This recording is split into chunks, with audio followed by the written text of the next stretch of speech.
자, 토지거래 허가 문제에서는 반드시 한 문제가 나오는 부분이 토지거래가 절차입니다. 절차. 앞쪽에서 우리 지정 절차랑 허가 대상 봤잖아요. 보통 지정 절차하고 허가 대상은 보통 묶어서 한 문제예요.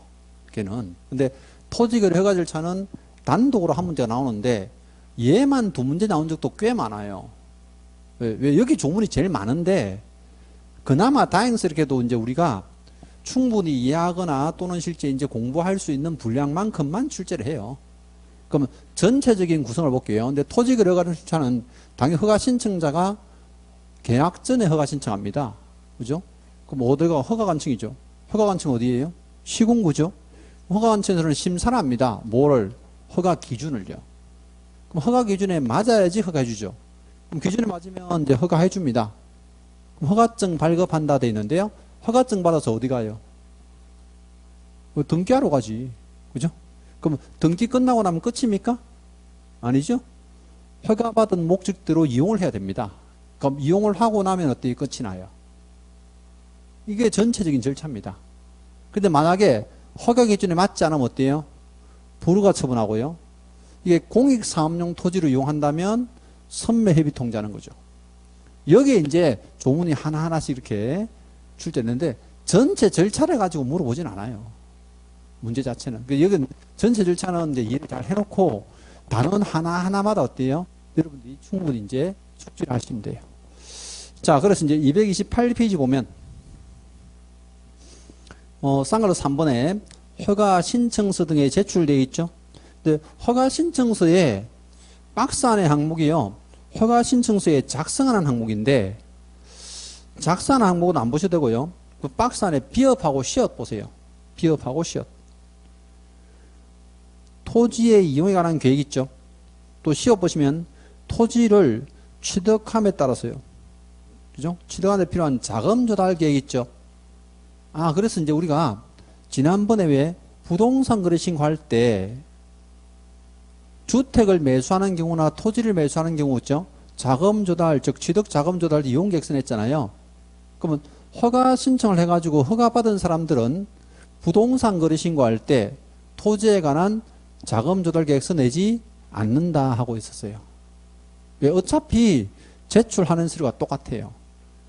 그래서 이제 토지 이용 계획서 이제 자금 조달 계획서 낸다. 그래서 지문에서 가끔 한 번씩 나옵니다. 허가 신청할 때는 이건 첨부 서류예요. 토지 이용 계획과 자금 조달 계획을 첨부한다. 나머지 항목은 외우지 않아도 돼요. 그 다음 밑에 보시면 동그라미 2번에요.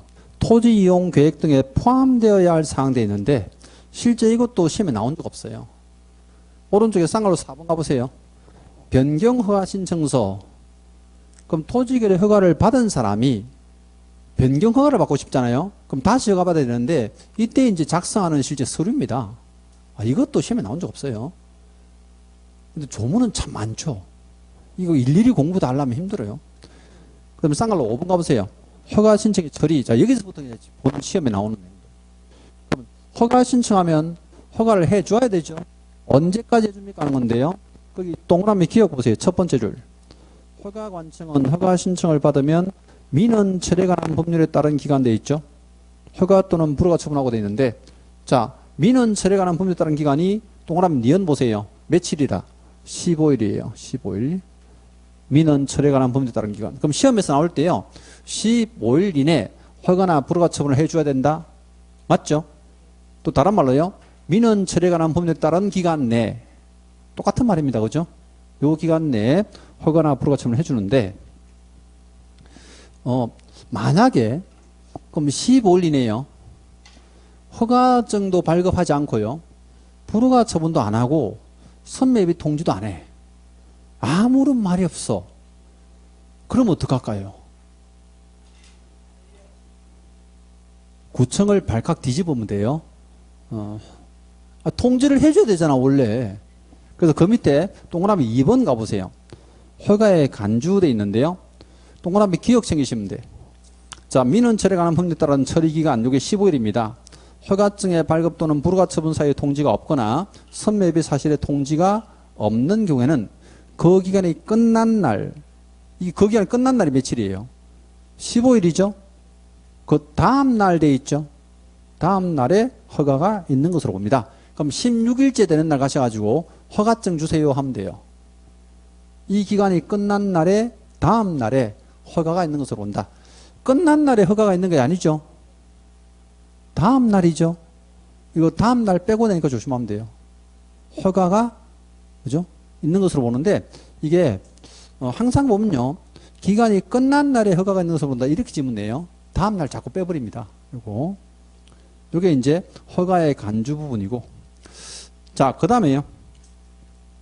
230페이지 가셔가지고 230페이지. 자, 허가 의무를 위반한 거래계약이 효력되어 있는데요.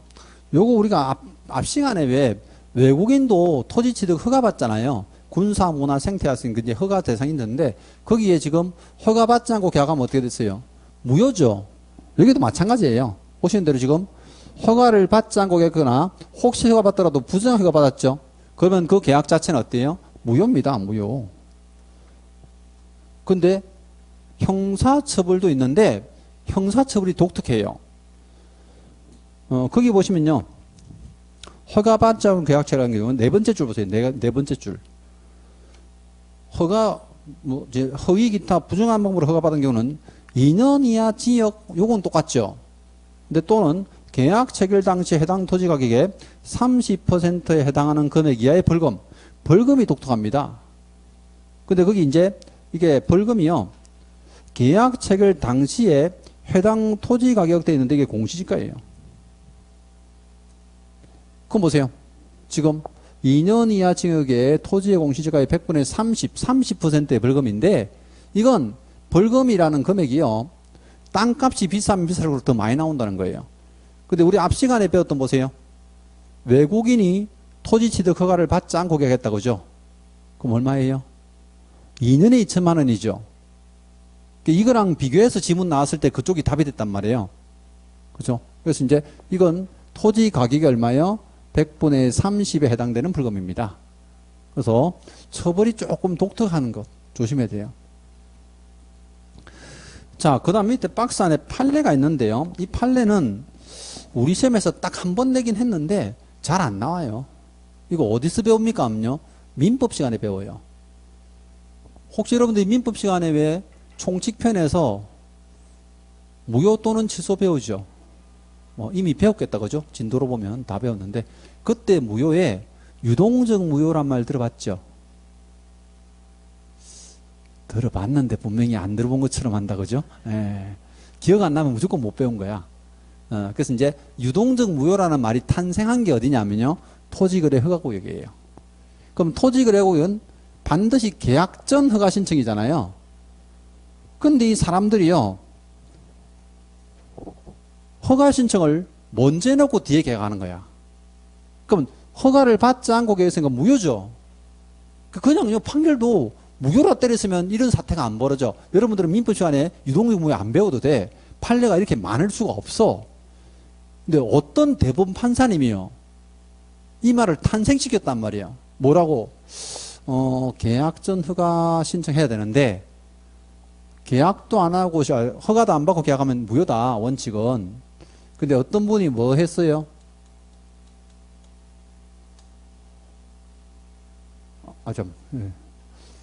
허가를 받을 조건으로요. 허가 받을 조건으로 계약한 거야. 야, 우리가 지금 계약하지만 둘이서 반드시 나중에 어때요? 허가 받으러 가자.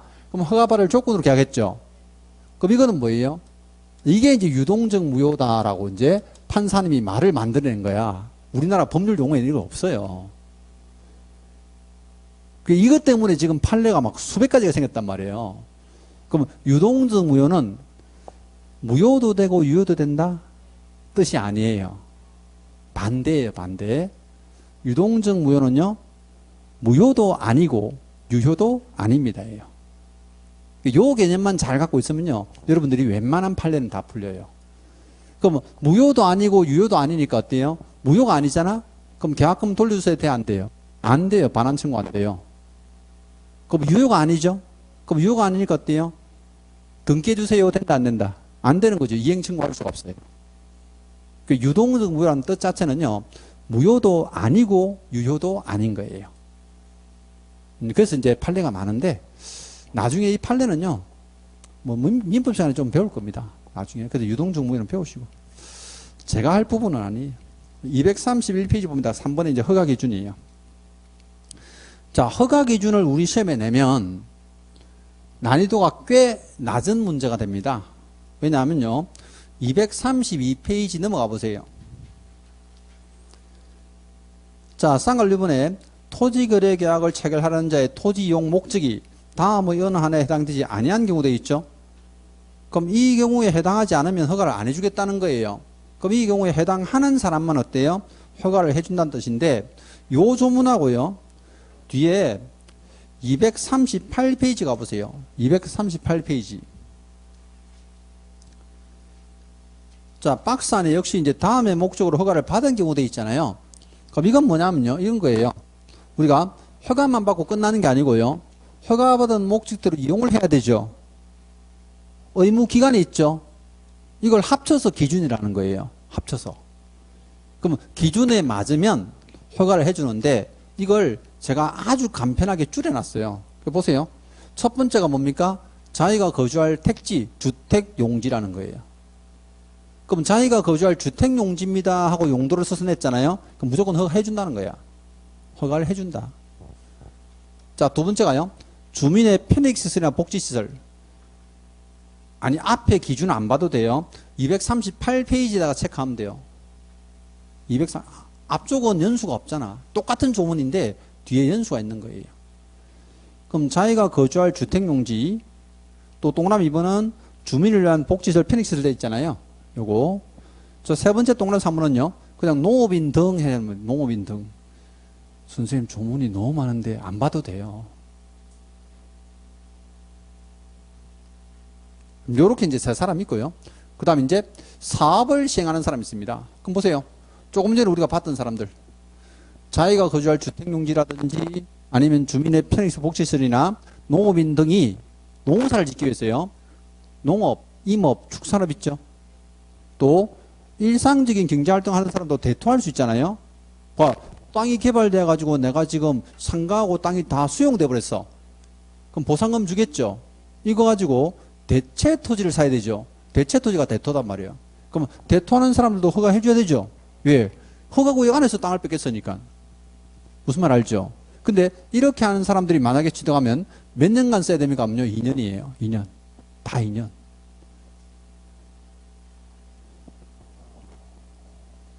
자, 근데 이제 239페이지 가셔가지고 2번 한번 보세요. 다음에 목적으로 허가받은 경우 돼 있죠. 동그라미 1, 2, 3번에 이제 실제 공통단어는 이거예요. 사업을 시행하는 경우입니다. 이런 거예요. 이제 여러분들이 읽어보지 않아도 충분히 알 수 있는 게요. 지금 사업을 시행하려는 자 있잖아요. 아직 안 했죠. 그럼 사업을 시행하려는 자도 허가해주고요. 또 사업을 시행하고 있는 사람 있잖아요. 그럼 사업 시행하고 있는데 추가 토지가 필요하죠. 그럼 무조건 허가해준다니까요. 그럼 사업을 시행하는 사람들이 만약 허가받으면 몇 년간 사용해야 됩니까? 하면요, 이건 4년이에요. 제가 외우라고 어때요? 4년 사업 일어났잖아요. 사업. 자, 그 다음 밑에 그 3번 있죠. 3번. 3번이 요겁니다. 대토. 자, 미리 써놓은 거예요. 그럼 3번은 핵심 단어가요. 거기 첫 번째 줄 끝에 보세요. 뭐 법 이름은 몰라도 되고요. 농지 외의 토지를 공익사업용으로 협의 양도하거나 수용된 사람이 그 협의 양도하거나 수용된 날부터 3년 이내에 허가구에서 협의 양도하거나 수용된 토지에 대체되는 토지 되어 있죠. 대토한다는 뜻입니다. 아, 그럼 땅이 수용돼 가지고 대토를 하는 사람도 만약에 취득하면 몇 년간요? 2년간 사용해야 된다는 뜻이고요. 자, 그 다음에 이제 그 밑에 4번, 5번은 이제 요겁니다. 자, 4번은요, 현상 보존용 토지. 현상 보존용 토지. 제목에서 핵심 단어만 찾으시면 돼. 4번에 지금 제일 끝에 보면 현상 보존의 목적으로 되어 있죠. 그다음 마지막 5번은요. 민간 임대주택보다 임대사업용 토지입니다. 임대사업자들이 임대사업을 할 수 있는 자. 그렇죠? 그럼 현상 보존을 위한 토지나 임대사업을 하는 토지들은 이거 몇 년간 사용이 됩니까? 하면요. 5년이에요. 5년. 그래서 이제 허가 기준은 사실상요. 시험에 출제될 때 요 용도만 가지고 출제하는 게 아니고요. 연수를 같이 내요. 연수를.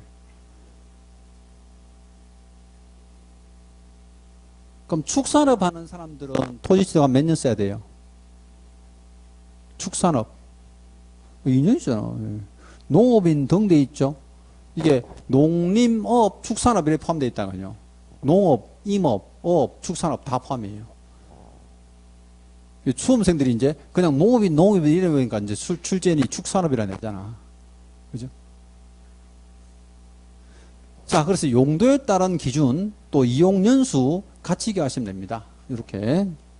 그럼 이렇게 이제 기준에 맞으면 어때요? 허가증 발급하죠. 근데 기준이 안 맞아. 그럼 안 맞으면 어떻게 해요? 불허가 처분해야 되죠.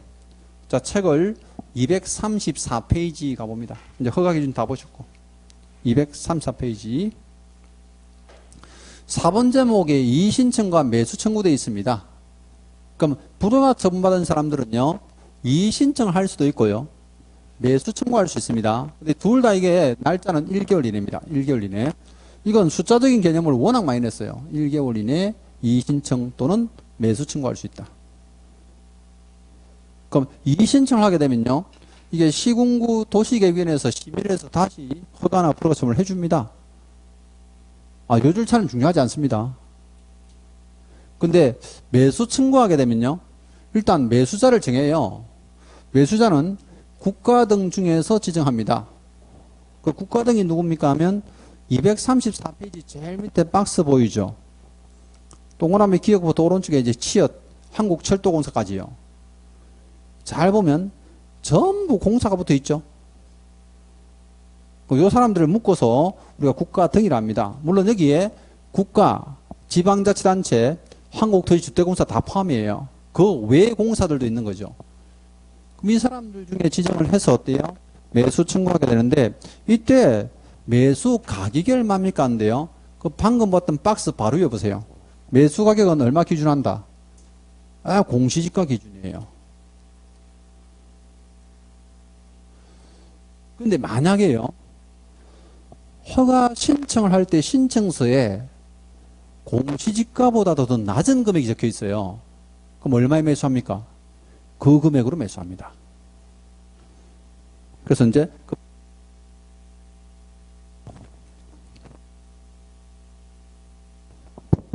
세 번째를 보시면요, 공시지가를 기준하여 해당 토지를 매수하게 해야 된다 되어 있고, 다만 토지거래계약 허가 신청서에 적힌 가격이 공시지가보다 낮은 경우에는 허가 신청서에 적힌 가격으로 매수할 수 있다 써놨죠. 물론 공시지가보다 낮게 적는 사람은 없는데 조문은 그래 돼 있어요. 그래서 조심해야 됩니다. 매수 가격은 뭐 기준? 공시지가 기준이다. 그죠? 요거. 자, 그 다음에 선매 절차는 조금 이따 보도록 하고요. 뒤에 계속 갈게요. 선매 절차 좀 이따 보고. 그 다음에 236페이지 보면 6번 단락이에요. 토지 이용 의무 및 이행명령 되어 있는데 보세요. 그럼 등기하고 나면 토지를 목적대로 이용해야 된다 했잖아요. 그럼 이용을 안 하는 거예요. 우리가 이제 기준은 좀 전에 봤지만 거기 절차를 240페이지 가보세요.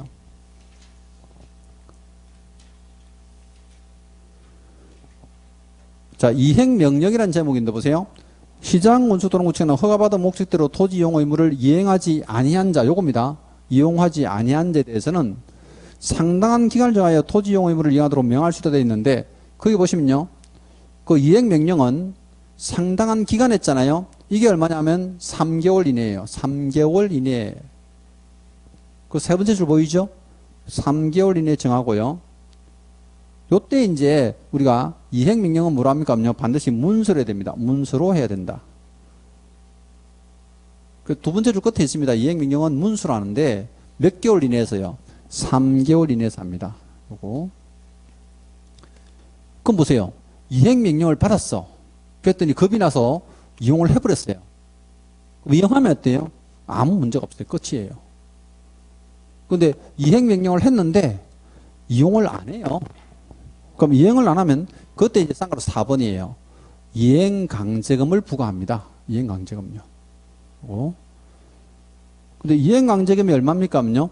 첫 번째 읽어도 해보세요. 토지취득가액의 100분의 10 범위에서 되어 있죠. 토지취득가액의 100분의 10. 즉 10%를 부과하는데 자, 박스 안에 있는 기준을 이제 외우셔야 돼요. 그럼 실제 박스 안에 기준이 뭐냐면요. 보세요. 거기 동그라미 1번에 보면 핵심 단어가 제일 끝에 방치한 경우 보이죠. 그러면 토지거래 허가받은 사람이 목적대로 이용하지 않고 방치했다는 것은 투기도 하고 국토도 계속 훼손하고 있다는 거예요. 그럼 이 사람은 10% 다 때려요. 100분의 10이죠. 근데 두 번째는 보세요. 동그라미 2번에 토지거래 허가받아 토지를 취득한 자가 직접 이용하지 않고 임대한 경우 돼 있죠. 그럼 임대했으면 남의 돈으로 산 거죠, 지금. 그럼 국토는 훼손하지 않죠. 왜 허가받은 목적도 이용하잖아요. 근데 투기만 하고 있죠. 이건 뭐예요? 100분의 7. 100분의 7. 임대는 100분의 7. 근데 세 번째는 보세요. 토지거래 허가를 받아 토지를 취한 자가 허가관청의 승인 없이 당초의 이용 목적을 변경했다 돼 있죠. 그러면 허가받은 사람이 땅을 써요. 근데 이 사람이 용도에 맞지 않겠대요. 변경했다. 그럼 국토를 훼손하고 있죠. 그럼 투기는 아니고 훼손만 하니까 어때요? 100분의 5. 그럼 나머지 이제 동그라미 1번부터 3번에 해당하지 않는 경우 기타 사유로 하는데요. 이건 투기하고 있다 보는 거예요. 원래 토지거래 허가는 투기 방지가 목적이죠. 기타 사유는 100분의 7인데 이행강제금 문제를 출제하면요. 이 기준을 같이 내요. 기준을. 방치는 10% 다 때리죠. 임대는 7%죠. 100분의 7. 변경은 100분의 5입니다. 100분의 5 이렇게. 근데 그 밑에 이제 쌍갈로 5번에요. 이행강제금 부과 절차가 있는데 자, 문세한 계고라고 되어 있고요. 그 다음 이제 동그라미 2번 가보세요. 이행강제금 부과 징수 있죠? 자, 이행강제금은 최초 이행명령이 있은 날 기준으로 1년에 한 번씩입니다. 매년 나옵니다. 이거 매년 1년에 한 번씩. 자, 이행명령이 이행될 때까지 반복하여 부과 징수한다 되어 있죠. 근데 만약에 이 금액에 불만 있는 사람 있잖아요. 이의제기할 수 있습니다. 그게 동그라미 3번이에요. 불복 시에 이의제기. 이의제기는 언제까지 해야 됩니까? 하면요. 30일에 하시고요. 누구한테 해야 됩니까? 하면요. 신고관청인 허가관청입니다. 허가관청에다가. 이거 국장한테 이의제기한다고 냈고요. 30일을 1개월로 바꾸는 조심해야 돼요. 1개월 아닙니다. 그건 30일.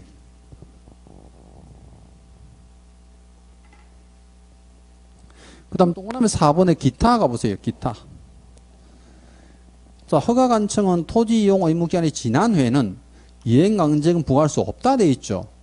그러면 1년에 한 번씩 매년 나오는데 언제까지 나온다는 거예요? 즉 이용 의무 기간 동안만 나온다는 거죠. 의무 기간 동안만. 그 만약에 자기가 거주할 주택용지를 칠한 사람들은 2년만 쓰면 되니까 어때요? 2번밖에 안 나와요. 아무리 방치하더라도 100분의 10 2번밖에 안 나오죠. 이용 의무 기간이 지나면 어때요? 이거 이행강제금 부과할 수 없는데, 자, 만약에요. 자기가 거주할 주택용지를 취득했어. 근데 이행강제금이 한 번 나왔어. 나오니까 겁이 나서 이제 빨리 집을 지어요. 그럼 두 번째 나오기 전에 이제 집을 짓는데 이미 고지서가 나와버렸죠. 그럼 무조건 내야 돼요. 그게 단서조항이 있습니다. 보세요. 동그라미 기억에 이제 두 번째 줄 보세요. 자, 명령을 받은 자가 명령을 이행하는 경우에는 새로운 이행강제금 부과를 즉시 중지하는데 명령을 이행하기 전에 이미 부과된 이행강제금 있잖아요. 이건 징수해야 돼요. 뭐가 그래 고지서 끊어지기 전에 빨리 해야지. 그죠? 이미 고지서가 발급된 것들은요. 무조건 징수합니다. 요거는. 근데 요 조문은 의외로 자주 냈어요. 그래서 이제 일단은 명령을 이행을 하면 무조건 부과할 수 없다가 아니에요. 뜻은 아시겠죠? 그런 개념. 그 다음에 241페이지 가보세요. 자, 동그라미 이행 가면요. 이행강제금을 안 내면 어떻게 됩니까? 하는 거예요. 그럼 이행강제금 부과처분을 받은 자가 이행강제금을 납부기한까지 납부하지 않은 경우는 국세 체납처분, 예 또는 이 지방세 체납처분이죠. 또 징수하며 이행강제금의 부과 납부 징수 및 이의제기 방법에 대해서 필요한 사항은 대통령이 정한다 되어 있는데, 그럼 이행강제금을 내지 않으면요, 우리가 세금을 밀렸을 때 부과하는 방식 그대로 강제 징수하겠다는 거예요. 여러분 혹시 세금 밀려봤어요? 안 밀려봤어요? 세금 밀리면 어떻게 하는 줄 아세요? 세금 내라고 고지서 놨잖아요. 그럼 안 내면 어떻게 되느냐면요, 최고장 2분 와요. 처음부터 막 이렇게 압력 안 해요. 최고장이 2분 옵니다. 처음에는 한번 내라. 너 납기 기한 지났다. 두 번째는 이제 경고문까지 오죠. 너 이날까지 내라. 안 내면 네 부동산 압류한다. 그죠? 그때까지도 안 내면 어때요? 그럼 진짜 압류 들어와요. 그럼 압류하고 나면 끝입니까? 아니죠. 공매 처분해버리죠. 그러면 이렇게 이행강제금 밀렸을 때도 어때요? 이 방법 그대로 하겠다는 거예요. 세금을 밀려서 다른 방법 그대로 하겠다. 자, 요게 이제 토지거래 허가 절차에 관한 부분이고요. 그 7번 달락 보시면 지금 특례와 의제 규정되어 있는데요. 요건 체크 맞게요. 시험에 잘 나오는 건 아닌데, 국가 등의 허가 이제 보세요. 그럼 국가 등이 만약에 토지거래 허국에 실제 토지를 사고 싶다 하면 어떻게 하냐는데, 거기 세 번째 줄에 있습니다. 뭐 경우에는 돼 있고요. 그 기관의 장이 시장, 군수 또는 구청장과 협의할 수 있고, 협의가 성립된 때는 그 토지거래에 관한 허가를 받은 것으로 본다 돼 있죠. 그러면 국가 등이 만약에 토지거래 허국의 토지는요, 허가권자랑 뭐 한다고요? 협의합니다. 그럼 협의를 마치면 어때요? 허가 있는 것으로 봅니다. 그러면 국가 등은 허가 신청을 한단 말이에요, 안 한단 말이에요? 안 한다는 거죠. 허가 신청 자체를 안 하는데 뭐 한다고요? 협의한다는 겁니다. 협의. 그 다음에 242페이지 가보세요. 토지거래 허가의 적용 제외되어 있는데요. 여기서 박스 안에 보세요. 이거 행거의 앞에서 동그라미 1번은 수용 보이죠? 토지의 수용. 동그라미 2번은 경매 보이죠? 그 동그라미 3번이 너무 많은데요. 아니, 많지 않아요. 지금 전부 다 A부터 마지막 이제 U까지 어때요? 법 이름 보이죠? 그럼 법 이름에 따라서 어때요? 취득하거나 사용하거나 뭐 이렇게 돼 있잖아요. 그럼 생각해 보세요. 여기 이제 돼 있는 게 무슨 법 돼 있잖아요. 그럼 법에 따라 취득하는 거 우리 줄여서 뭐라고 그래요? 법률 규정에 따른 물금동이잖아. 그럼 법 이름 나오고 나서 어때요? 취득하는 사람들은 허가 받아 안 받아요? 안 받는다니까요. 허가는 어떤 경우에만 받아요? 계약만. 우리 소유권과 지상권에 관한 유상 계약만 허가받는다 했잖아요. 그러면 계약이 아닌 실제 법률에 따른 취득들은 전부 다 어때요? 허가받잖아요. 근데 이건 시험에 잘 나오진 않는데 가끔 한 번씩 출제를 하긴 해요. 그 중에서 보세요. 저 밑에 이제 2영 보세요. 이제 5 보세요. 영어로 5 보세요. 법제 구조에 따라 외국인 등이 토지 취득 허가를 받은 경우 이렇게 돼 있죠. 그 제가 말씀드렸잖아요. 이게 이제 토지가 이제 허가 구역으로 지정됐는데 여기 문화재 보기탕을 어때요? 외국인이 취득한다, 그죠? 그럼 이 사람은 토지거래 허가 받으면 이 허가 안 받아도 됐죠. 그럼 외국인 취득 허가 받아버렸죠. 그럼 토지거래 허가 안 받아도 돼요. 양쪽으로 의제되게 돼 있다고, 양쪽으로. 그래서 양쪽으로 의제되는 게 얘밖에 없다 보니까 얘도 지문에 꽤 많이 써요. 지문에서. 자, 그 다음 243페이지에 쌍으로 3번 갑니다. 다른 법률과의 관계되어 있는데요. 요거 보세요. 제가 여기 이제 띄워놨는데. 자, 허가증 받으면 등기하러 가잖아요. 이때 만약에 허가를 받은 토지가 농지입니다. 그럼 등기할 때 농지증 내야 됩니까? 필요 없어요. 우리가 소유권 이전 등기하잖아요. 그럼 소유권 등기할 때는 원래 검인 받아야 되거든요. 등기부에 따라서 검인도 필요 없어요. 그럼 허가증 하나면 어때요? 모든 게 다 끝나요. 그 뜻입니다. 그래서 이제 동그라미 1번은요. 농지 취득 자격 증명의 의제라는 것이 농지 취득 자격 증명을 받은 것으로 봅니다. 또 동그라미 2번에요. 금인 의제라는 것은요. 허가증 발급받은 경우는 부동산 등기 특별주택에서 금인을 받은 것으로 봅니다. 그럼 이미 받은 것으로 보니까 어때요? 받지 않아도 괜찮다라는 표현이고요. 자, 그 다음에 244페이지 마지막 절차입니다. 마지막 절차.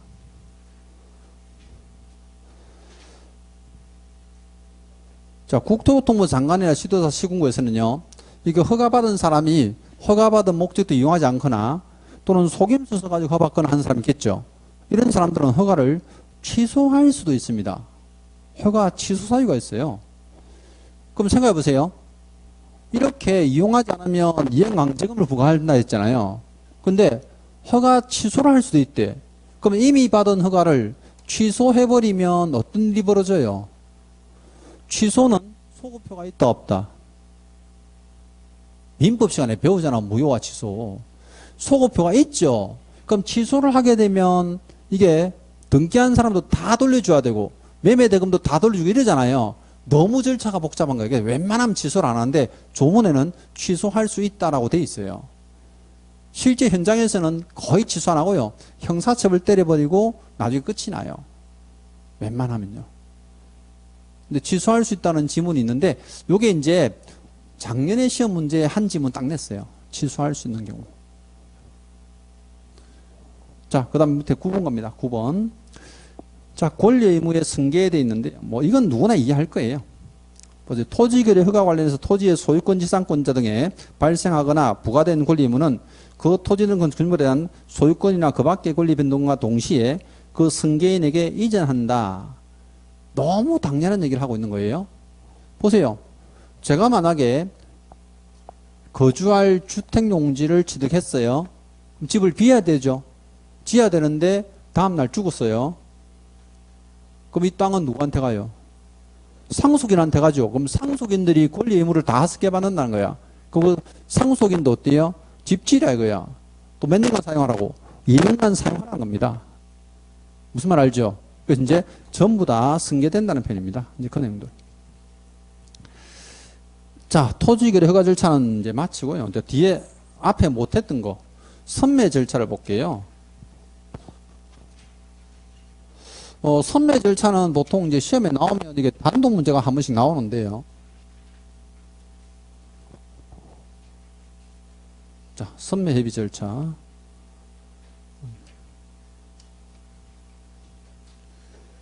책에는 235페이지죠. 선매라는 뜻 자체가 이제 자기들이 미리 사겠다는 건데, 이 선매 협의 절차는 실질적으로요, 시험에 나왔다 하면 이 날짜 싸움이에요. 그래서 우리 책에는 지금 236페이지에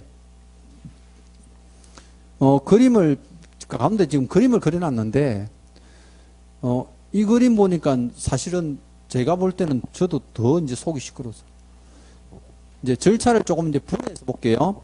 자, 보세요. 허가 신청자가 이제 토지거래 허가 신청을 하죠. 그럼 허가 간청은요, 자기가 허가를 이제 해주면 되는데 이 토지가 공익사업용 토지로 좋겠다 하면 어때요? 선매협의 통지를 해요. 그럼 선매협의 통지는 언제까지 해요? 15일이잖아. 보세요. 우리가 허가 신청하면 자, 허가증 발급, 불허가 처분 통지, 선매협의 통지는 전부 다 민원철에 가는 법률이잖아. 그럼 민원철에 가는 법률에 따른 기간이 며칠이었어요? 15일 이내에 선매협의 통지한다 돼 있어요. 그럼 선매협의 통지를 하면요, 계약하지 말고 기다려야 돼요. 이거는. 그럼 기다리고 있으면 이제 이 허가관청이 뭐 하냐면요, 선매자를 지정해요. 그럼 선매자를 언제까지 지정합니까? 하면요, 1개월인데 잘 보세요. 허가 신청을 받은 날부터 1개월이거든요. 그럼 신청받고 1개월이니까 이 1개월 안에 뭐도 포함되어 있다? 15일이 포함되어 있어요. 지금 우리 그림에는 그렇게 표현해놨잖아. 15일짜리가 1개월 이내에 포함되어 있죠. 이렇게. 그럼 선매자가 될 수 있는 사람 누굽니까? 우리가 앞에서 봤던 국가등이에요. 우리 왜 매수자 할 때 봤던 그 국가등 있죠?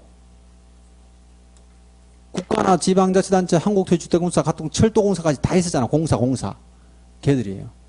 이 중에 한 사람을 선매자로 지정하고요. 그럼 선매자로 지정받은 사람은 어때요? 내가 선매자가 되었습니다 하고 어때요? 알려줘야 되죠.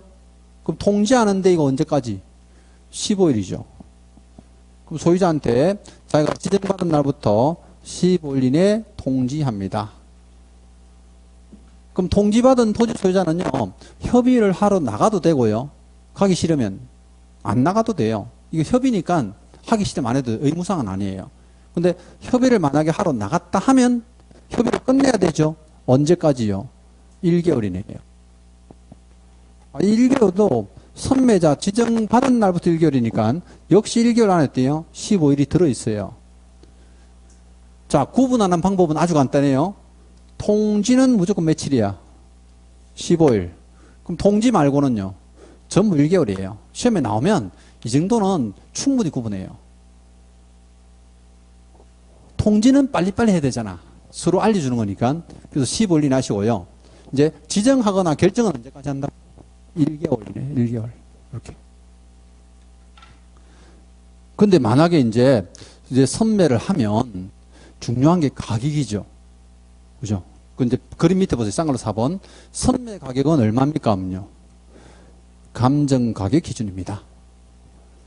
자, 우리 앞에서 봤던 이제 매수 신청했을 때 매수 가격이 있었죠. 매수 가격은 얼마 기준인데? 공시지가예요. 그 나중에 문제 풀 때요. 매수 가격, 선매 가격이 나온단 말이에요. 네, 엄청 헷갈려요. 지문에서 만나면. 그 매수 가격은 누가 답답해서 파는 거야? 토지 소유자가. 선매 가격은 누가 답답해서 사는 거예요? 국가 등이 지가 필요해서 사잖아. 그럼 국가 등이 실제 필요해서 살 때는 얼마 준다고? 좀 많이 준다, 그죠? 우리 지금 토지 소유자가 답답해서 팔 때는요? 거저물로 한다, 그죠? 원래 그래요. 국가는 국민 땅을 날로 처먹는다 이러죠. 그래서 이제 이건 가격에서 이제 구분하시고, 만약에 혹시라도 가격 구분을 또 한다 하면요, 이행강제금 있죠. 그럼 이행강제금 100분의 10 나오잖아. 어디에 100분의 10이에요? 그건 실가예요. 토지 취득 가액의 100분의 10이야. 공시지가 경매가 이제 감정가도 아니고요. 토지 실거래가 있죠. 그 취득 가액의 100분의 10이에요. 좋은 거는 국가 저거 다 해. 맞죠? 어쨌든 국민 돈을 막 뺏어물라고 막. 좋은 거는. 그래서 혹시나 이게 공시지가나 감정가격 말고 별도 가격으로 이제 책정되는 부분이 나온다 하면 이행강제금도 조금 조심해야 돼요. 그거. 자, 근데 만약에 이제 이렇게 가격 가지고 이제 협상을 하는데 협의가 결여됩니다. 그죠? 그럼 협의가 결여되면 어떻게 됩니까? 다시 허가나 불허 처분을 지체 없이 해줘야 돼요. 그러면 실제 선매 협의가 결여돼서 무조건 불허가 받은 게 아닙니다. 허가나 불허가 처분을 다시 해줘야 합니다. 이거는 그 내용이 이제 마지막 절차예요. 거기에 그림 바로 위에 있어요. 그림 바로 위에 동그라미 3번.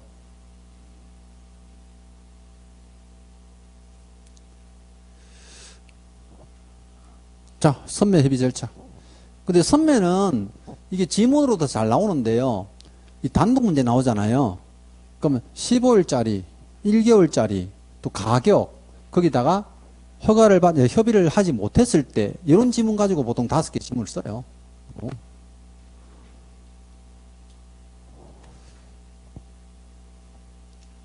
자, 그래서 이제 토지거래 허가 절차에 관한 부분은 모두 마칩니다. 마치고요. 자, 우리 이제 부동산 거래시에서 마지막 좀 볼게요. 마지막 단원인데 247페이지 갑니다.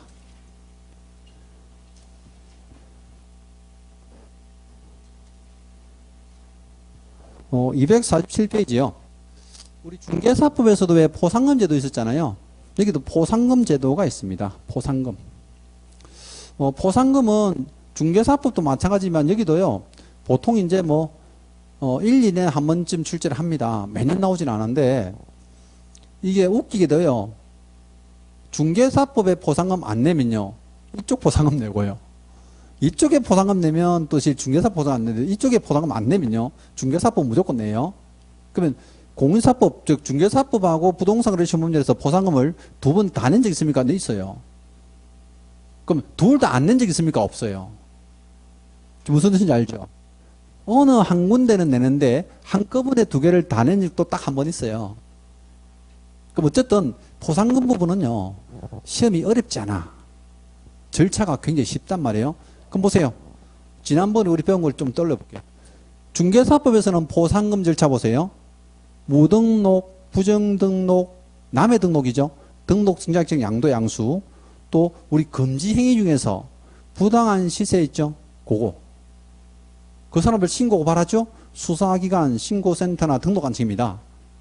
우리 포상금 얼마예요? 한 건당 50만 원이죠. 국고에서 100분의 50 보조하죠. 또 실제 지급하는 방법은 검사가 공소 제기하거나 기소 유예해야 되죠. 당연히 등록관청이 포상금 지급할 때는요, 결정한 날부터 1개월이 지급합니다. 또 여러 사람이 고발했죠. 2건 이상 했을 때는 최초로 신고하는 사람만, 2인이 공동했을 때는요, 균등 배분이죠. 조문이 그거밖에 없어요.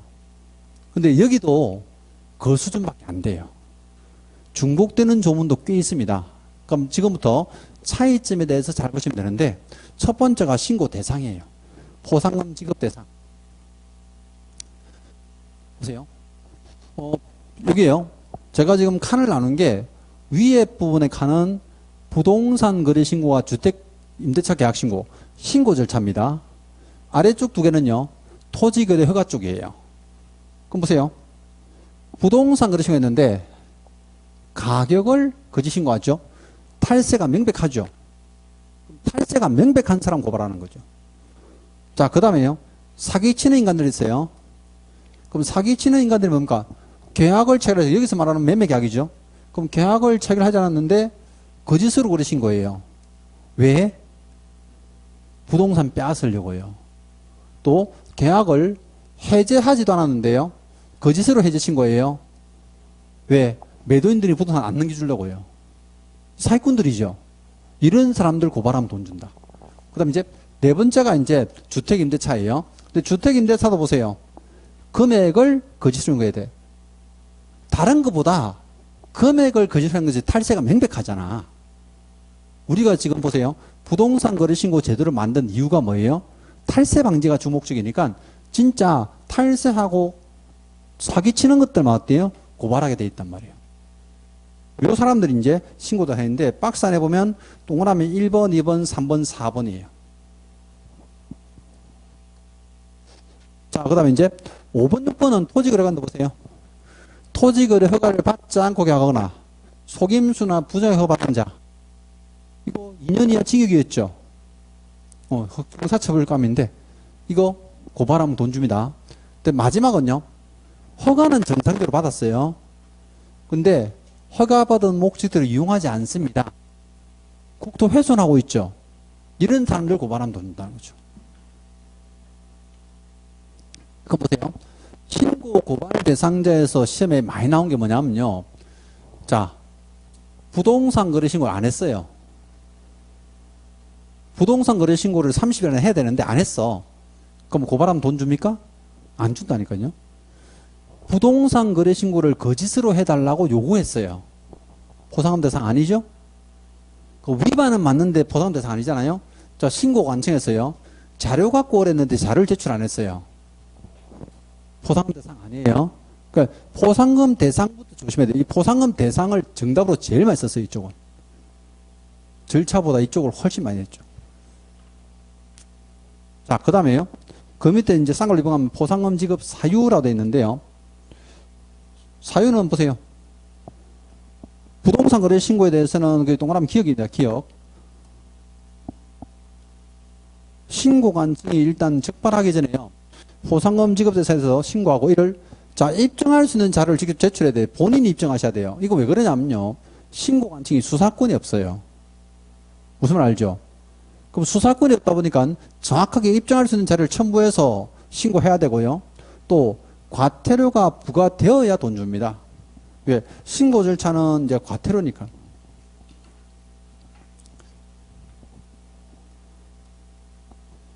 그 다음 동그라미 니은 보세요. 지금 허가받지 않고 계약한 사람들은 형사처벌이랬잖아요.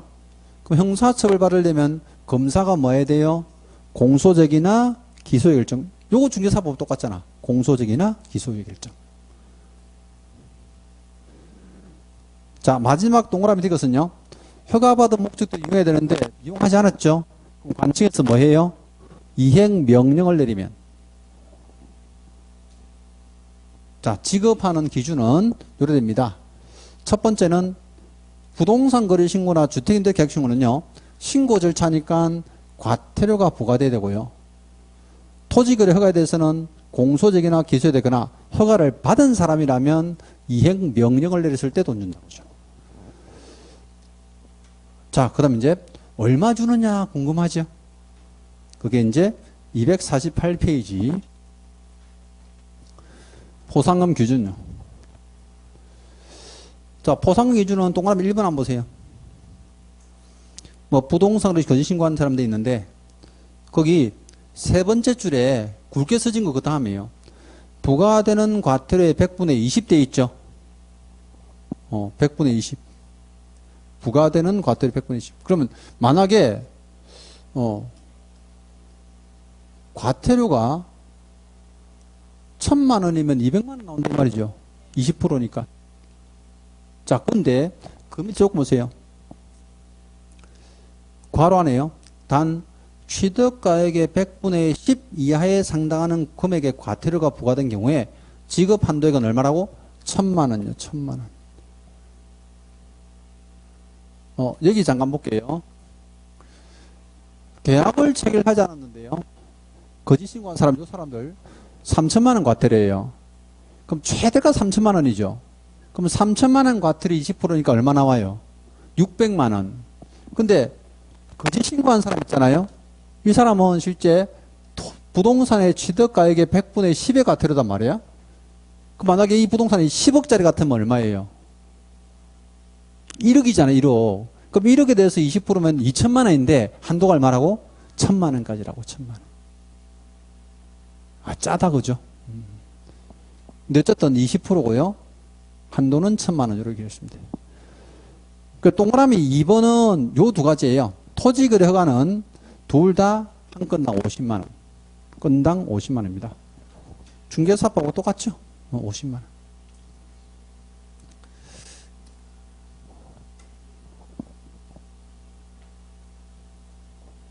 자, 그 다음에요. 포상금에 관한 이제 지급 절차들이 있는데, 포상금은, 좀 247페이지 잠깐 볼게요. 조문을 앞에 써놨던데요. 247 제일 위에 동그라미 이제, 쌍괄호 1번에요. 포상금 지급 대상에서 그 두 번째 줄 보세요. 제일 위에서 두 번째 줄입니다. 뭐 예산의 범위에서 포상금 지급할 수 있도 있고 그 다음이에요. 이때 포상금의 지급에 드는 비용은 시군이나 구의 재원으로 충당한다 되어 있죠. 여기서 포상금은요. 이 부동산 거래 신고는 시군구 재원으로 충당한다. 이건 뭐예요? 국고에서 보조한다는 거예요? 안 해준다는 거예요? 안 해준다는 거죠. 국고 보조가 없어요. 왜 그래요? 과태료를 누가 부과하니까? 시군구에서 부과하니까. 과태료 누가 받아요? 시군구에서 받았지. 그럼 과태료 주가 받아가지고 80%나 먹고 어때요? 20%밖에 안 줘놓고 국고에다 보조해주세요. 말이 안 되는 거죠. 무슨 뜻인지 알죠? 국고에서 보조하지 않습니다. 하는 거예요. 자, 그 다음에요. 포상금 지급하지 않는 사람. 247페이지 제일 밑에 박스예요. 제일 밑에. 어떤 사람이냐면 첫 번째는요. 공무원. 짧게 생각해서 공무원이 직무 관련해서 이제 고발했습니다.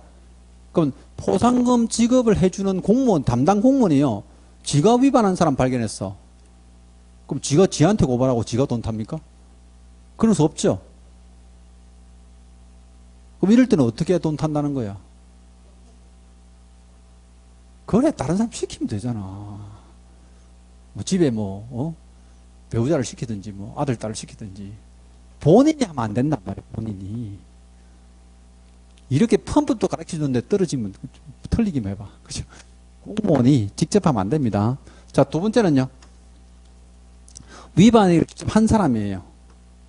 또는 위반행위에 관여한 사람. 생각해 보세요.